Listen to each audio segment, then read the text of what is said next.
Welcome, and thank you for joining us for the 6th episode, Assessing Your Community's Needs, Assets, and Resources. Hi, I'm Beth Malchus-Stafa, and today I will be presenting with Debra Seltzer and Dr. Sandra Ortega. Thanks, Beth. A Community Needs, Assets, and Resources Assessment, or NARA, is an important part of planning and evaluating your program. Simply speaking, a NARA is a systematic way to show the gaps between the community's current condition and the community's desired condition. A NARA can also identify your community's assets that can allow the residents to gain control over the conditions identified. You raise a good point, Beth and Sandra, one that we talked about in the last episode. The NARA is a way to build up a community by partnering with your primary, secondary, and key stakeholders. The learning objectives for this episode are to explain the purpose of a NARA, describe the first 5 steps, and elevate a focus on assets as part of your community assessments, aka NARA. Will we go through the entire NARA process in today's episode? Good question, Sandra. Actually, we know the process can be pretty long. We will be covering the first 5 steps in this episode, and then the remaining steps in the next episode. So basically, you're saving my favorite part for the next episode, right? Yes, we will gather the data, then end on a cliffhanger, which should keep you all on the edge of your seats, waiting for the next episode. I don't think I'm the only one who gets funding opportunities coming into my email account. We look at our cash flow and immediately sit down and write out the application. Most often, we go after the money without really understanding the assets of the community, what risk and protective factors we want to change, or if the community even wants to focus on these issues. I know what you mean, Beth. We may have heard about a program that we think will work in Ohio, or read a journal article about a PPP that sounds really interesting, even though the population that was studied doesn't have the same characteristics as Ohioans, and we write that into our next proposal. What concerns me is sometimes to get the money, we implement these new ideas or strategies without engaging stakeholders or the population of focus, and without having a real plan. Our grant application is based on our assumptions of what will work in our community to stop sexual and gender-based violence. And remember, Beth, you can't base your evaluation on assumptions. You need to know where you are first. Then you have a starting point to measure your success or discover what isn't working. You raise another important benefit of taking time to plan. The purpose of the NARA is where we're going to start here.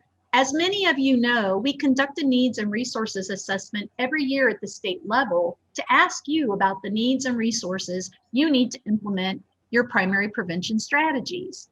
The state's NARA is the foundation of our training and technical assistance that we offer at the state level. We use it as one of the key data sources in the continuous quality improvement cycle, along with the PPCA, the quarterly reports, our outcome reports, success stories, and the RPE application. At the community level, the needs and resource assessment is similar to a SWOT analysis or even an environmental scan that is specific to the environment in which you are implementing your strategies. The NARA scans the community context and creates a picture of the ecology, the people, the environment, the relationships between the people, environments, and the conditions within the community that either supports or hinders the outcome of creating a safe, supportive, and nurturing environment. So the community NARA is that bird's eye view of the multiple systems that make up the ecology of your community. Right, and knowing that prevention is not a standalone effort, we need to engage multiple stakeholder groups from the community in order to fully understand all of the needs and resources a community holds. When engaging stakeholders for needs, assets, and resource assessment, this is your opportunity to invite them to share their hopes, dreams, and desires for their community. And you do this in context of what is positive about their community. It's an opportunity to look for ways their community is already safe, nurturing, and stable, and where they see examples of community well-being, resilience, access to peer support, and to community services. You will work together to identify where in the community people are coming together and doing neighborly acts, such as volunteering at a food pantry, or voting, or coming out to paint a mural. Sounds like we're getting a little ahead of ourselves. Let's take some more time and lay the groundwork for the NARA. From this list of steps for a NARA, Sandra just explained one step, and we have previously talked about steps 2, 3, and 4. This episode, we will be focusing on step 5 of the NARA process. The remaining steps, which focus on collecting and analyzing the data, will be saved for the next episode. As we have discussed, we are constantly refining our programs as we learn. You have already made choices for your program based on previous assessment work. The community assessment should be the basis for narrowing your risk and protective factors, population of focus, and selecting your PPPs. As you do future assessments using new information, you will also revisit those choices. We will be talking about the importance of building off of the assets that are already part of your community, which you may or may not have already considered in your assessment work. There are countless models for doing a community assessment. Some are straightforward and others are complex. If you take a look in the Empowerment Evaluation Toolkit, you will see the model we have used in the past. You don't have to prescribe to that model if another one works better for you. Assessments are in service of your goal. At the state level, we have shared previously the goal of the Ohio's RPE program is to stop sexual and gender-based violence before it happens. We have also discussed Ohio's identified risk and protective factors and identified our population of focus as youth and those people who work with or influence youth and men and boys. So those are what I would call the end users of our PPPs, right? We also discussed where we might engage with those populations of focus. That is where they live, work, play, and worship. In the last episode, we talked about why it is important to engage a wide range of stakeholders, especially those stakeholders who are from the population of focus, meaning those community members who have lived experiences. Not only is this step 4 of the NARA, also having this type of engagement builds shared ownership and sustainability within the community. So Beth, that's kind of the who in the who, what, when, where, and why formula, right? Or also steps 1 through 4. We continue to encourage you to use the content of the CQI series as you review your PPP maps and identify where you could tweak your current program, including inviting additional stakeholders to help you plan and champion your strategies, and ideally getting involved in program implementation, such as where youth are becoming leaders in efforts that affect them directly. In conducting community assessment, the points in this slide need to be considered before you start. We'll get to the rest of the formula I mentioned throughout the remaining slides. There are many reasons why communities may conduct a NARA. We have listed some on this slide in no specific order.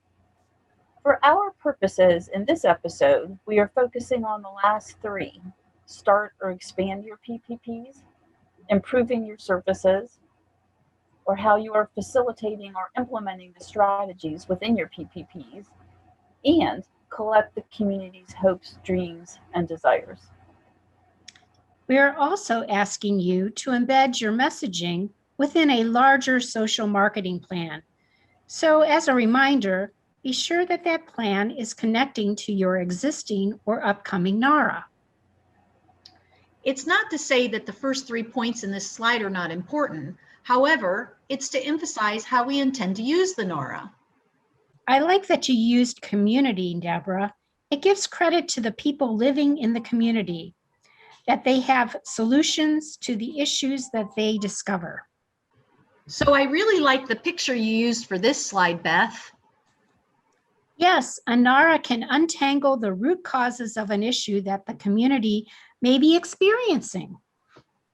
Involving your stakeholders in the process is important.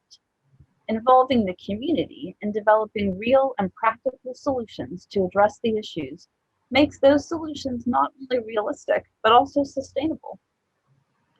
The community is best equipped to identify the most appropriate methods to look at the problem, gaps, or deficiencies. And because the community members are most familiar with what is happening in their community, conducting a NARA avoids duplication of existing programs and resources and supports making choices among a variety of opportunities or scaffolding programming. And it ensures that the outcomes are community focused. Okay, let's get to the specifics of step 5 of the NARA. One of the key activities of step 5 in the NARA process is for you and your stakeholders to meet and formulate a question about the current state of the community and their desired state. What do you want to know? What is your purpose? Answers to these questions will help identify what types of data sources you will use in your NARA. There are several techniques you and your stakeholders can use to get to these questions, like the technology of participation or the TOPS facilitated discussion or a World Cafe. I want to share a great resource site with you all that Beth shared with us. It will do all the work for deciding what method is best for your group. You plug in your variables and voila. It lists out the methods and activities you can use. So if you click on the hyperlink on the Engage 2020 pick in your PDF of the slideshow, it will take you there.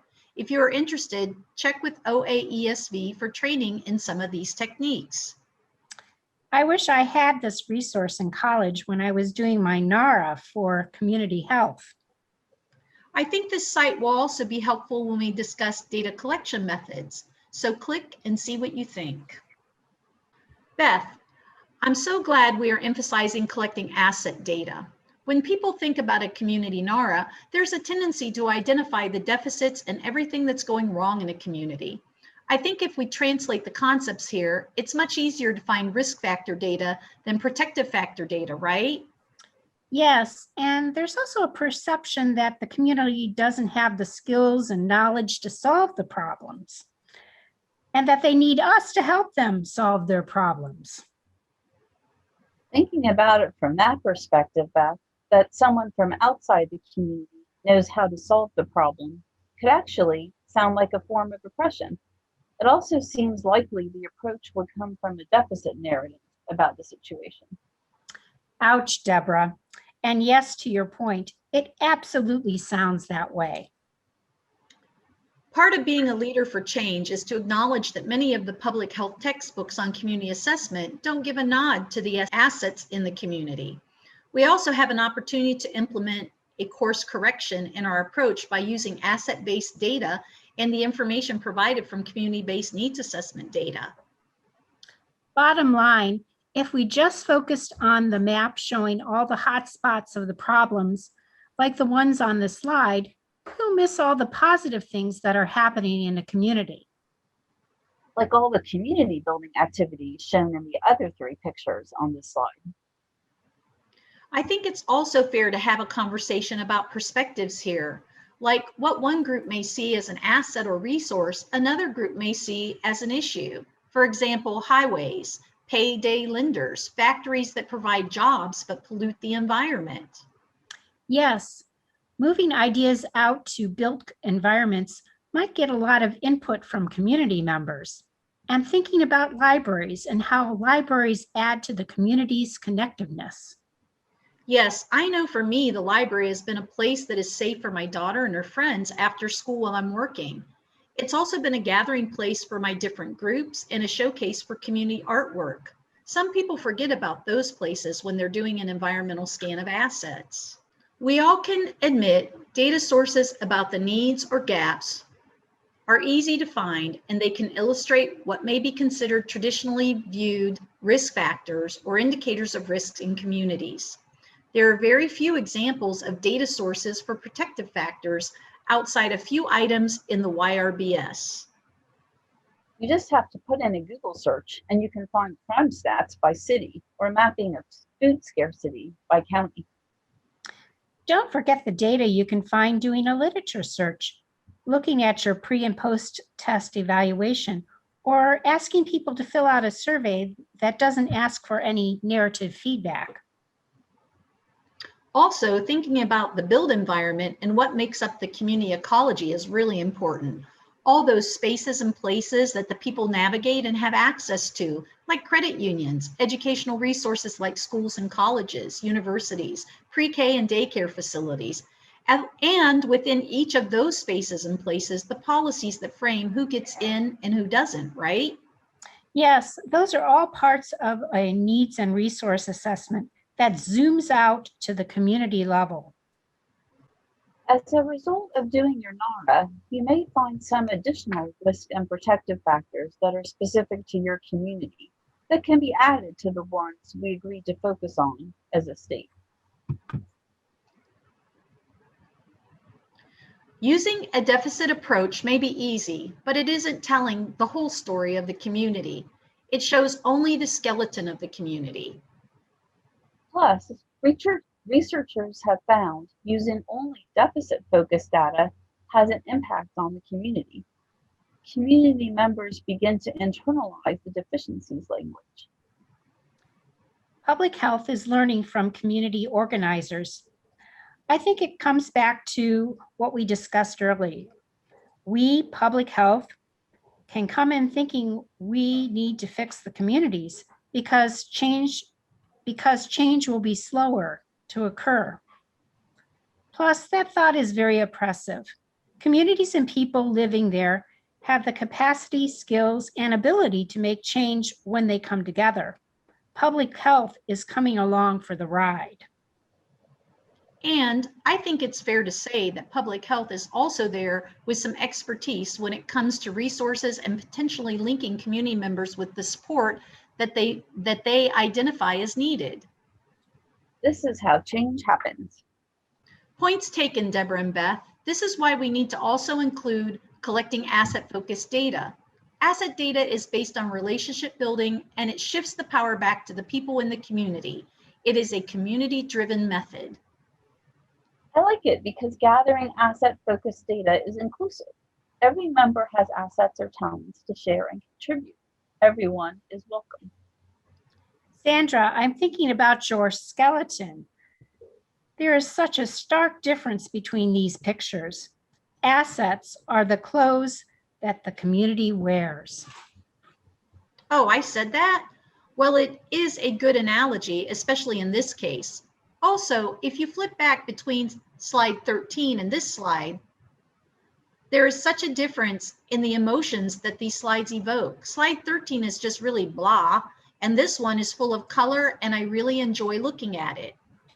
A strengths-based approach comes in 4 buckets: human assets, or what gifts, talents, and passions of the people living in the community have; cultural assets, such as arts, festivals, traditions, or history of the place.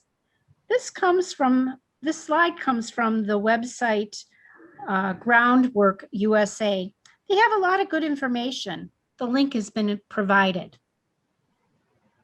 Institutional and civic assets are the nonprofits, businesses, including locally owned, places of worship, and civic organizations like a garden club, My Brother's Keeper, Asian Women's Business Owners, or a 4-H club. I like these categories. I think it helps us prompt discussion that includes all different ideas from the stakeholders, like physical aspects are the shapes and structures in the community. Some examples include health clinics, schools, sidewalks, green space. As you can see, a community is more than a skeleton. I would definitely use these categories in collecting data. In some sense, this is the fun way to collect data. I can see your point, Sandra. It's an opportunity to meet with people and listen to their story. This can be done through maybe a one-on-one interview or focus groups, or it can be done visually via photo voice. Some RPE programs have used World Cafe or the top facilitated discussion to discover this type of data. And the Ohio Alliance to End Sexual Violence has been using the Kirwan Institute Guide to Civic Engagement in their listening sessions. The focus of the guide is to increase the capacity of communities in expressing their assets and needs.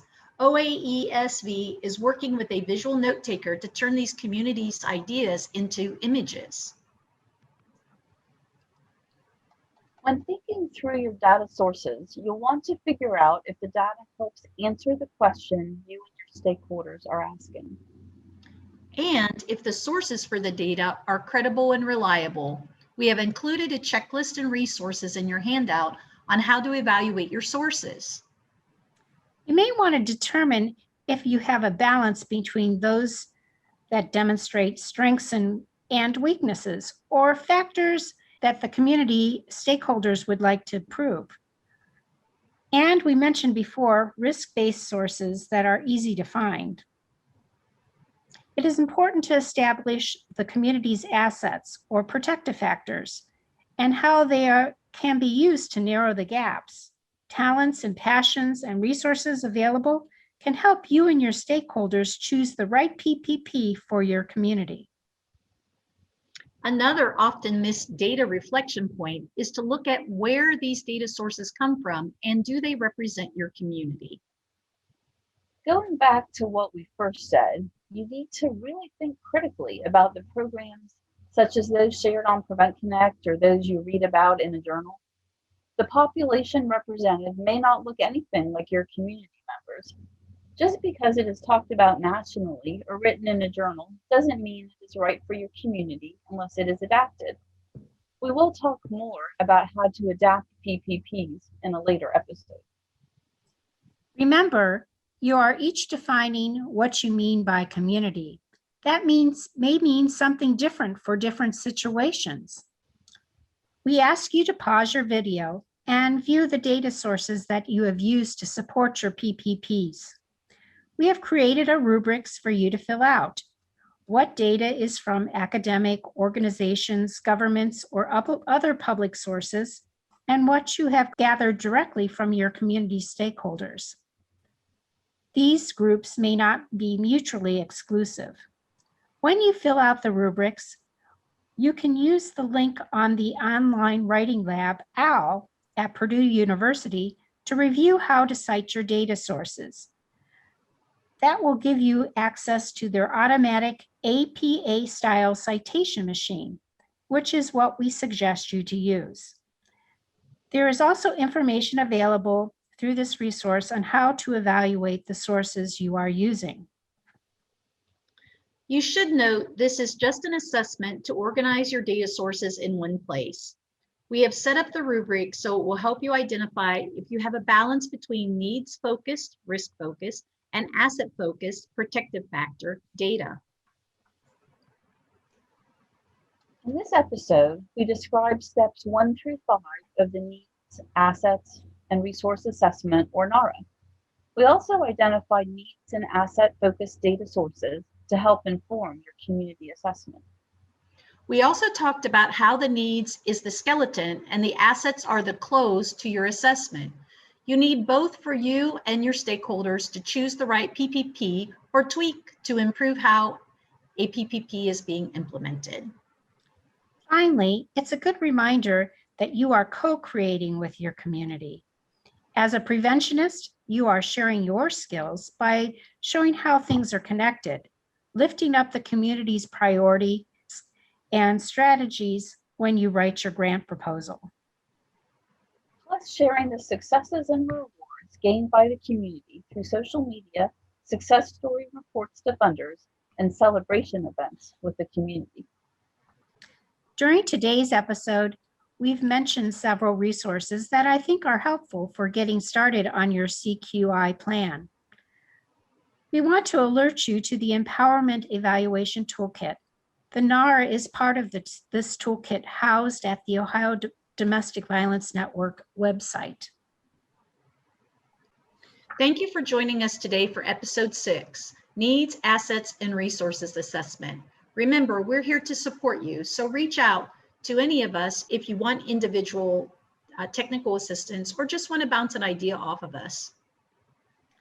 A special thank you to Jasmine Barfield for her techie and vlogger expertise. The result of working with her has advanced our work forward by using a different learning platform. We are very grateful. Finally, a program about CQI wouldn't be complete if I didn't ask you to fill out an evaluation following this episode. Your input will help us with future episodes and identify if we need any additional resources. Stay tuned for our next episode. We will be discussing NARA data analysis and interpretation and sharing findings, the last 4 steps in the NARA process.